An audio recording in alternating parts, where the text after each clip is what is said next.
ஒழுங்கற்ற மாதவிடாய், நீர்க்கட்டி, கர்ப்பப்பை கட்டி, கருக்குழாய் அடைப்பு போன்ற பிரச்சனைகளுக்கு எத்தனிக் ஹெல்த் கேர் இயற்கை கருத்தரிப்பு மையம், டி நகர். கபடதாரி ஜனவரி 28 முதல். Tell me the impact of demonetization. அந்த பணம் செல்லாதுன்னு சொன்னதுனால நீங்க எப்படி பாதிக்கப்பட்டீங்கன்னு யாராவது ஒரு சகோதரி சொல்ல முடியுமா? நாங்க ஒரு 5000 தாங்க வச்சிருந்தோம் சார். நாங்க விடிய தூங்கவே இல்ல. இதை கொண்டு போய் எப்படி மாத்துறது, யாரை பிடிக்கிறது, செல்லாதுன்னு சொல்லிட்டாங்களே. ரொம்ப கஷ்டப்பட்டு வாட்ச்மேன் வேலைக்கு போய் எங்க வீட்டுக்காரர் சம்பாரிச்சு வச்சிருந்தாருங்க. See, you have to understand what this is. This is 500 rupees stolen from my brother by the government of India. இப்போ இந்த நோட்டை கொண்டு போய் குப்பையில தான் போட சொல்லிட்டாங்களாம் பேங்க்ல கொண்டு போய் காமிச்சாக்க. மனசு வருமான்னு கேக்குறாரு. இந்த நோட்டை கொண்டு போய் குப்பையில போட மனசு வருமா? Can we throw it in the dust bin? This note which has hard earned money. That's what he is asking. The BJP GST. அந்த GST வரி விதிக்கும் முறை உங்களுக்கு யாருக்காவது பிடிச்சிருக்கா? பிடிக்கவே இல்ல. சாப்பிட போனா கூட வரி போடுறாங்க. அப்புறம் கீழ்த்தர மக்களுக்கு வந்து பருப்போட விலை 100 ரூபாய்ங்க சார், ஒரு உளுந்தோட விலை 120 ரூபாய்ங்க சார், அரிசி 1500 சார். ஸோ இந்த ரேட்லேயே போன சிலிண்டர் பாருங்க சார் தள்ளுபடின்னு சொல்லி சொன்னாங்க. இப்போ அதுவும் இல்லை, இப்போ அதெல்லாம் கொடுக்கறதே இல்லை. பேப்பர் மில் தண்ணியை விட்டுட்டே இருக்காங்க சார், அதை நிறுத்துறதே சார். இது எங்க குழந்தைங்களாம் குடிச்சா இதோட நிலைமை என்ன ஆகுனே தெரியலைங்க சார். இன்னும் அந்த தண்ணி வந்துட்டே தான் இருக்கு. ஒரு குறிப்பிட்ட ஷெட்யூல்டு இவ்வளவு நாளைக்குள்ள அந்த தண்ணி விடணுன்றதுலாம் இல்லைங்க சார், வந்துட்டே இருக்கு. இதை குடிக்கும்போது எங்க குழந்தைங்களோட நிலைமை என்ன ஆகும்னு தெரியல. And she says that no, eventually the next generation will be badly affected because of drinking of the polluted water. But she is very dynamic. நீங்க ரொம்ப ஆக்டிவா இருக்கீங்கங்கறாங்க. Very good, very good. ரொம்ப பிரமாதமா பேசுறீங்கங்கறாங்க. மத்திய அரசோட ரிசர்வ் வங்கி எங்க கிராமத்துல இருக்கிற தொடக்க வேளாண்மை கூட்டுறவு வங்கியில கடன் கொடுக்கக்கூடிய அதிகாரத்தை புடுங்கிருச்சு. இதனால நாங்க விவசாயிகள் ரொம்ப சிரமத்துல இருக்கிறோம். அடுத்ததா மத்திய அரசு ஏற்கனவே உங்க ஆட்சி காலத்துல இத சொல்லி முடிச்சறேன். Their only access to credit was through the village cooperative credit societies. உங்க ஆட்சி காலத்துல 3% வட்டியில தங்க நகை கடன் விவசாயிகளுக்கு கொடுத்துட்டு இருந்தீங்க. அதுதான் எங்களுக்கு மிகப்பெரிய ஆதாரமா இருந்துச்சு. இப்போ அந்த கடனை ரத்து பண்ணிட்டாங்கயா.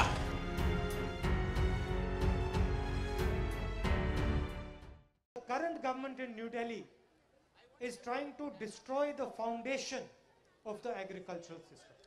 இப்போ குறிப்பா டெல்லி ஆட்சி செய்து கொண்டிருக்கிற அந்த அரசு இருக்க அது என்ன பண்ணிட்டு இருக்குன்னு பார்த்தோம் அப்படின்னு சொன்னோம்னாக்க, உங்களுடைய அடிப்படை இருக்குல்ல, உங்களோட வாழ்வாதாரத்தின் அடிப்படை, விவசாயத்தினுடைய அடிப்படை, அதையே தகர்க்கிறது. அதற்குண்டான என்ன கொள்கை முடிவுகள் எடுக்கணுமோ அதெல்லாம் அவங்க தொடர்ந்து எடுத்துக்கிட்டு இருக்காங்க. What Mr. Narendra Modi wants is that instead of going to the mandi, instead of negotiating with a small trader, where if you have a problem you can go to the court, the Indian farmer is forced to negotiate with huge massive companies, and then if something goes wrong the Indian farmer should not have access to the courts. இப்போ அந்த புது சட்டம் போட்டிருக்கிறது இருக்குல்ல, அந்த புது சட்டத்தில் என்ன ஒரு முக்கியமான பகுதி இருக்கு அப்படின்னு கேட்டீங்கன்னாக்கா, இப்போ இப்போ ஐயா அங்கே ஒரு ஐயா சொன்னாங்க, என்ன சொன்னாங்க, கரும்பு விவசாயம் பண்றவங்களாம் ஒப்பந்தம் பண்றோம். இப்போ எந்த பொருள் வேணாலும் ஒப்பந்தம் போடலாம்னு சொல்லிட்டாங்க. எந்த பொருள், அது மஞ்சளா இருக்கலாம், தேங்காயா இருக்கலாம், நெல்லா இருக்கலாம், எந்த கம்பெனி வேணாலும் உங்களோட எந்த ஒப்பந்தம் வேணாலும் போட்டுக்கலாம். போட்டுக்கிட்டாக்கா அவன் எப்படின்னு கேட்டீங்கன்னாக்கா, இப்போ உங்களுக்கு ஏதாவது ஒரு கம்ப்ளைண்ட் வருது, ஏதாவது இப்போ ஒரு ஃபோனில் ஒரு கம்ப்ளைண்ட் வருதுன்னா என்ன சொல்கிறான், ஒரு நம்பரை கொடுத்து அங்கே ஃபோன் பண்ணுங்கிறான் இல்லையா. 9 அழுத்தவும் 1 அழுத்தவும் 2 அழுத்தவும் நீங்கள் அழுத்திக்கிட்டே இருக்க வேண்டியது தான். என்னைக்கா அவனை போய் பார்க்க முடிஞ்சிருக்கா உங்களால்? இப்போ இந்த அம்மா சொல்கிறாங்க, என்ன அது இன்சூரன்ஸ் கம்பெனி, அவனோட போய் மண்டை போய் மோதி உங்களால் எதாவது பண்ண முடியுமா? இப்போ என்ன சொல்கிறான் அப்படின்னு கேட்டிங்கன்னா, அவன் அதெல்லாம் பண்ணிக்கலாம், நீங்கள் கோர்ட்டு கூட போக முடியாது. கோர்ட்டுக்கு போகிறது நல்லதா கெட்டதாங்கிறது அடுத்த கேள்வி. அப்புறம் வக்கீல்கிட்ட கொண்டு போய் பணம் கொடுத்து ஏதாவது நடக்குன்னு வச்சுங்க. ஆனால் இப்போ சட்டப்படி நீங்கள் அதுவே போக முடியாது. அந்த மாதிரி ஒரு புது சட்டத்தை போட்டிருக்கிறாங்க. அந்த மாதிரி ஒரு சட்டம் போட்டதுக்கு பிறகு உங்க கதி என்ன ஆகும் அப்படின்னு கேட்டீங்கன்னா, முழுக்க முழுக்க அவன் என்ன சொல்றானோ அதுதான் கேட்கணும். அது மட்டும் இல்ல, நீங்க ஒரு பட்டா வாங்குறதுக்கு, ஒரு சிட்டா வாங்குறதுக்கு நீங்க என்ன விஓ ஆபீஸ்க்கு எத்தனை தடவை அலைய வேண்டியதா இருக்கு. இப்ப விஓ எல்லாம் கிடையாது. இப்ப ஏதாவது பிரச்சனைன்னு வச்சுங்க, ஆர்டிஓ தான் தீர்த்து வைப்பாரு. ஆர்டிஓட்ட போய் நீங்க போய் உங்க பிரச்சனையை தீர்த்துட்டு வந்துட முடியுமா? அவ்வளவு சாமானியமா? Farmers, laborers, loaders, small traders, all these people are going to be unemployed. இப்போ நீங்க விவசாயம் பண்றீங்க, உங்க பொருள் சந்தைக்கு போகுது இல்லையா, அது சுத்தி நிறைய பேர் வேலையில இருக்காங்க இல்லையா. மூட்டை ஏத்துறவன், மூட்டை இறக்குறவன், அப்புறம் சிறு வியாபாரி இருக்கான், கமிஷன் ஏஜென்ட் இருப்பான். இப்போ அவன் அவ்வளவு பேருக்கும் வேலை இல்லாமல் போகுது. இந்த புது சட்டம் வேலை செய்ய வந்ததுன்னா, அமல்படுத்தப்பட்டால் 50 பேருக்கு வேலை இருக்காது.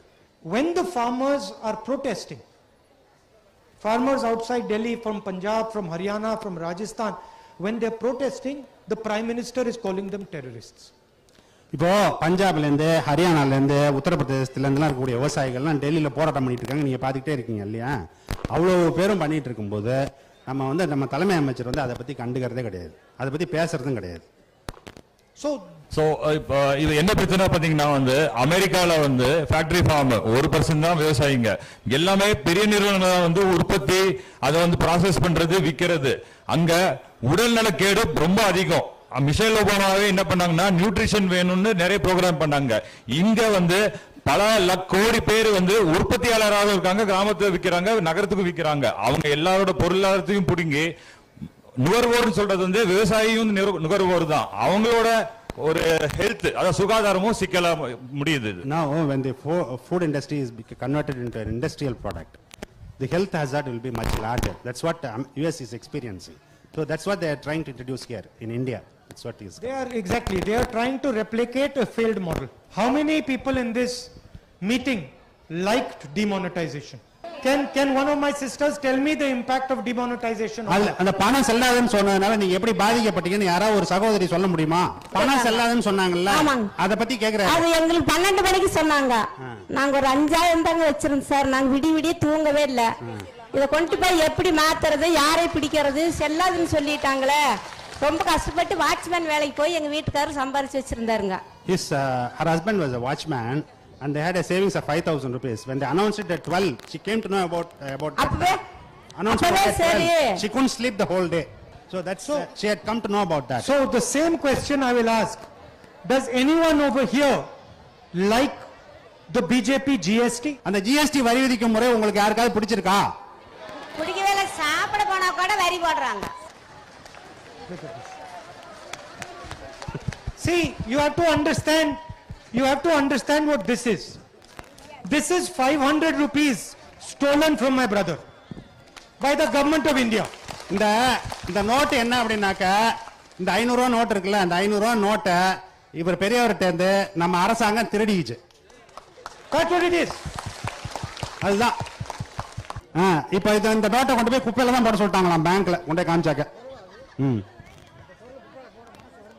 மனசு வருமான்னு கேக்குறாரு. இந்த நோட்டை கொண்டு குப்பையில போட மனசு வருமா?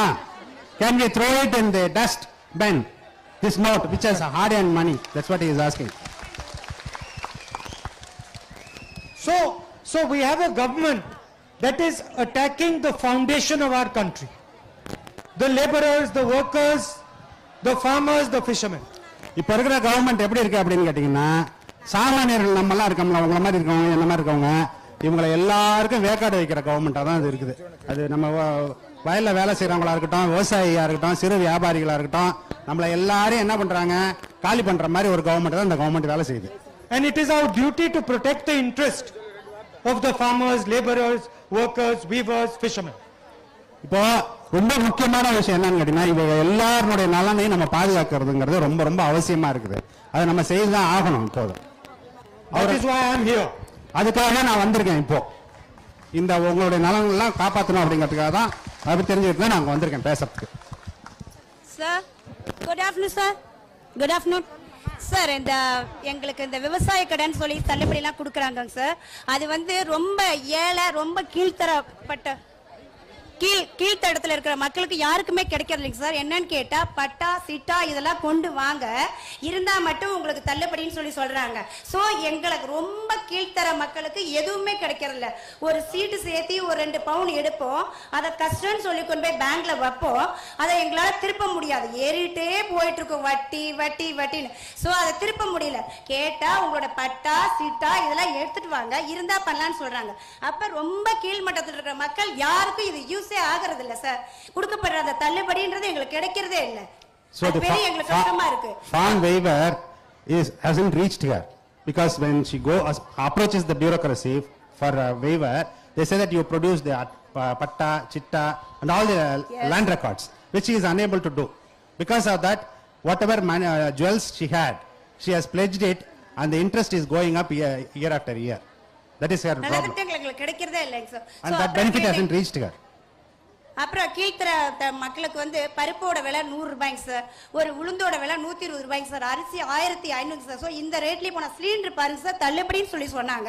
இப்போ அதுவும் இல்ல, இப்போ அதெல்லாம் கொடுக்கறதே இல்ல. Now the food inflation is going up. அப்ப ஏறிட்டே போயிட்டு இருக்கு. கீழ்த்தட்டு மக்கள் ரொம்ப கஷ்டப்படுறாங்க, ஒரு நேரம் சாப்பாட்டுக்கே கஷ்டப்படுறாங்க. இப்படி இருக்கிறவங்கள எப்படி இதை பண்ண முடியும் சார்? பண்ண முடியாது. She is listing out all the prices of various items, how it is shooting up, and they are unable to cope up with that inflation. And also about this gas cylinders, petrol price, diesel price. LPG, how the subsidies have been cut and how the prices are going up, and they are finding it extremely difficult to cope with that. So அப்புறம் எங்களோட விவசாய தொழில் sir கோரிங் sir, படுத்து தூங்குறல்ல அதான் எங்களோட விவசாயம் sir. எங்களுக்கு வந்து அது ஒரு நிர்ணயமான விலையை கொடுக்கறதே இல்லைங்க சார். பார்த்தா 600 700 750 எங்களுக்கு விவசாயம் அறுப்பு கூலி எல்லாம் போக ஒரு ஏக்கருக்கு ஒரு 4000 ரூபாய் கிடைக்கிறதே ரொம்ப கஷ்டமா இருக்குங்க சார். எங்களுக்கு ரொம்ப என்ன பண்றதுன்னு தெரியாம இருக்கும் சார் எங்களோட தொழில். அடுத்ததுங்க சார், தண்ணியில வந்து இந்த பேப்பர் மில் தண்ணியை விட்டுட்டே இருக்காங்க சார், அதை நிறுத்துறதே இல்லைங்க சார். இதை எங்க குழந்தைங்களாம் குடிச்சா இதோட நிலைமை என்ன ஆகுனே தெரியலைங்க சார். இன்னும் அந்த தண்ணி வந்துட்டே தான் இருக்கு. ஒரு குறிப்பிட்ட ஷெட்யூல்டு இவ்வளவு நாளைக்குள்ள தண்ணி விடணும்ன்றதுலாம் இல்லைங்க சார், வந்துட்டே இருக்கு. இதை குடிக்கும் போது எங்க குழந்தைங்களோட நிலைமை என்ன ஆகும்னு தெரியல, ரொம்ப பயமா இருக்கு. குடிக்க முடியல, குடிச்சா அப்படியே தண்ணி என்ன சொல்றது ஒரு கச்ச மாதிரி இருக்கு, டேஸ்டே இல்ல. இதை எல்லார்ட்டையும் சொல்லியாச்சு, இதை யாருமே எங்களுக்கு எடுத்து செய்யவே இல்லை இது வரைக்கும். அதை கொஞ்சம் பண்ணி கொடுங்க. One problem is the cultivation that she does is the reeds that out of which the mats are made. So she is unable to cope up with the cost of cultivation. That is one. Second issue is the pollution. Pollution is because of the paper mill that is nearby, that is letting out the water into the system, river systems, and that has polluted even the drinking water. And there is no stopping of that, despite no representations from them on several offices. It hasn't been stopped so far. And she says that eventually the next generation will be badly affected because of drinking of the polluted water. But she is very dynamic. நீங்க ரொம்ப ஆக்டிவா இருக்கீங்கங்கறாங்க. Very good, very good. ரொம்ப பிரமாதமா பேசுறீங்கங்கறாரு. Thank you. 3 கோடி தமிழக விவசாயிகளின் சார்பில் இங்கே விவசாயத்தை மீட்க தமிழகத்தை காக்க வந்தமைக்கு இங்க இருக்கும் அனைத்து விவசாயிகள் சார்பில் வருக வருக அன்போடு வரவேற்கிறோம். வெல்கம். Thank you. நன்றி. ஐயா வணக்கம். என் பேர் ஈசன். நான் ஒரு வழக்கறிஞர். சென்னை உயர்நீதிமன்றத்தில் வழக்கறிஞராக தொழில் செய்து வந்தேன். என்னுடைய நிலத்தை மத்திய அரசினுடைய கெயில் நிறுவனம் எரிகாற்று குழாய் கேஸ் பைப்லைன் அமைப்பதற்காக எடுப்பதற்கான முன்மொழிவை செய்தது. நாங்கள் திட்டத்தை எதிர்க்கவில்லை. நாங்கள் கேட்டது, ஏற்கனவே இதே போன்ற கேஸ் பைப்லைனை குஜராத்திலே சாலை ஓரமாக 600 கிலோமீட்டர் தூரம் அமைத்திருக்கிறார்கள். அதுபோன்று இங்கும் தமிழ்நாட்டிலும் விவசாய நிலத்திற்கு பாதிப்பில்லாமல் சாலையோரமாக அமையுங்கள் என்று கோரிக்கை வைத்து போராடினோம். இன்று வரை அந்த கெயில் நிறுவனம் அதை ஏற்றுக்கொள்ளாமலே இருக்கிறது. இதனால் தமிழகத்திலே 7 மாவட்ட விவசாயிகள் தொடர்ந்து 6 ஆண்டுகளாக நிம்மதியின்றி தவித்து வருகிறார்கள். So he is a lawyer. He is practicing the High Court.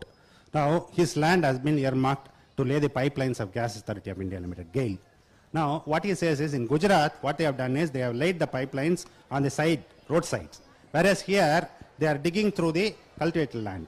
So that has caused him enormous damages to the existing crops, and they have been fighting over this for the past 6-7 years.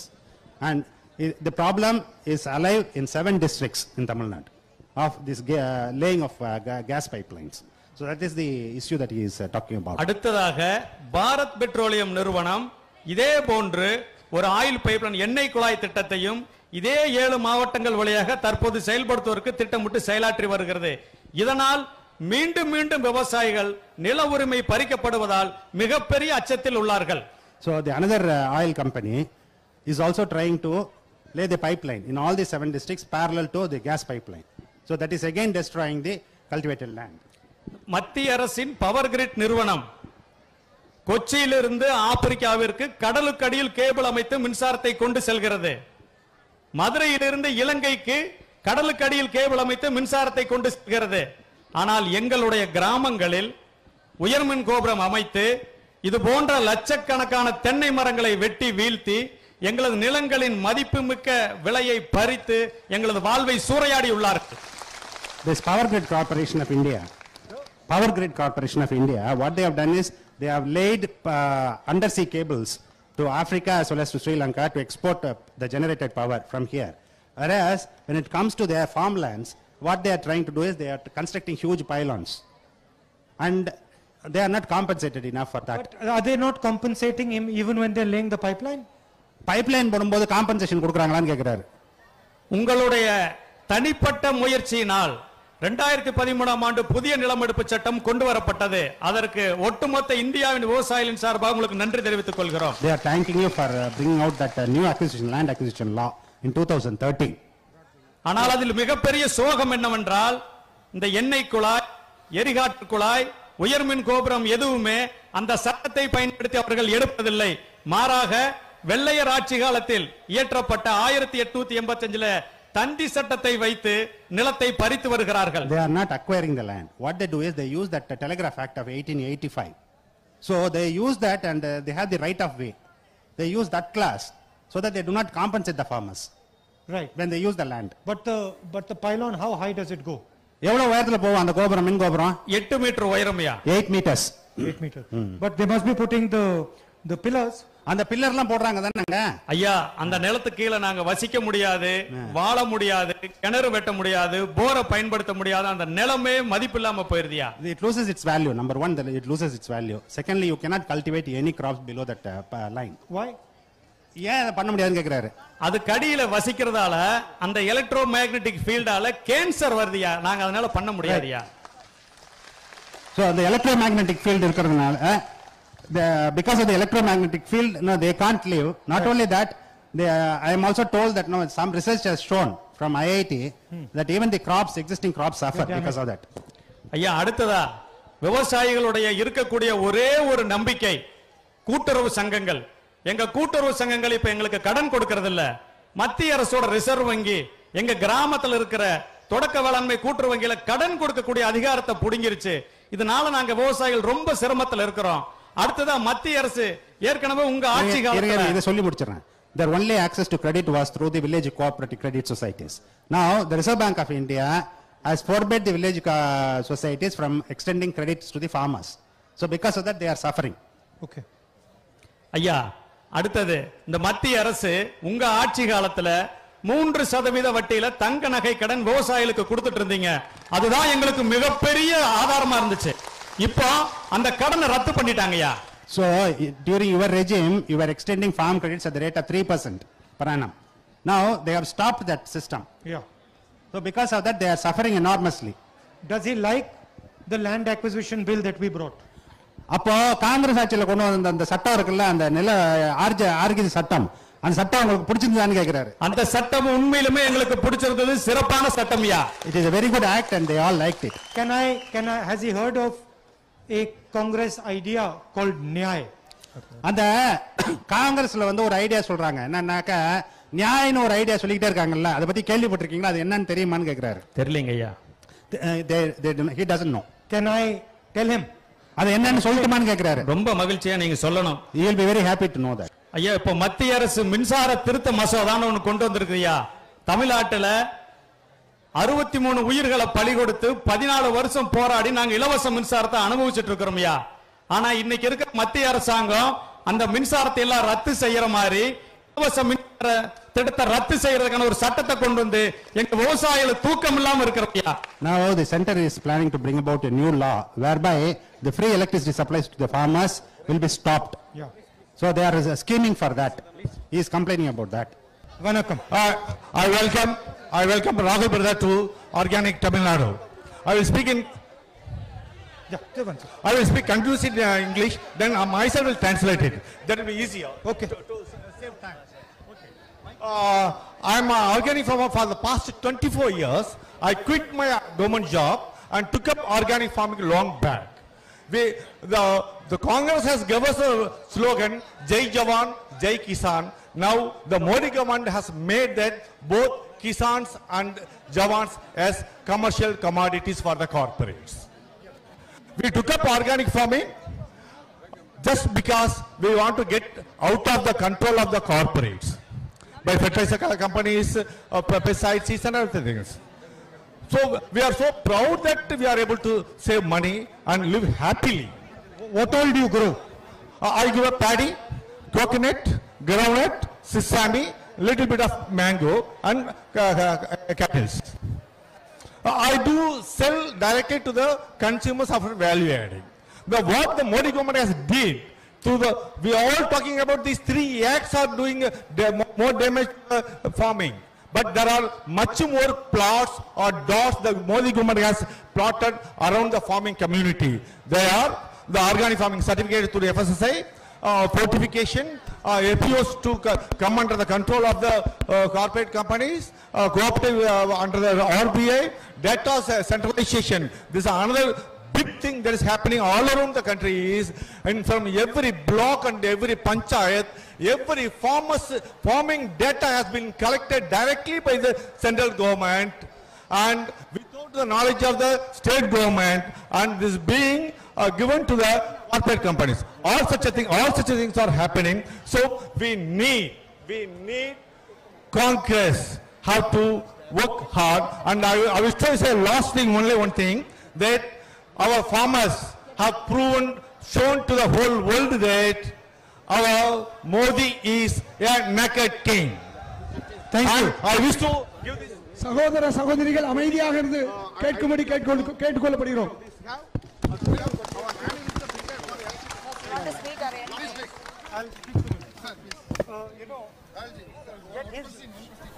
I want to speak to him later in more detail. No question. We getting late. Nakkheeran டிவிக்கு subscribe செய்யுங்கள். உங்கள் ஆதரவே எங்கள் பலம். ஆசிரியர்களுக்கு நண்பனாகவும் மாணவர்களுக்கு ஆசானாகவும் திகழும் தேர்வு வழிகாட்டி. ஒவ்வொரு பாடத்திற்கும் அனுபவமிக்க ஆசிரியர்களின் துல்லியமான தெளிவான விடைகள். CNC இருக்கு, தேர்வு பயம் எதற்கு? இது தீரன் பப்ளிஷிங் ஹவுஸ் விற்பனை வெளியீடு.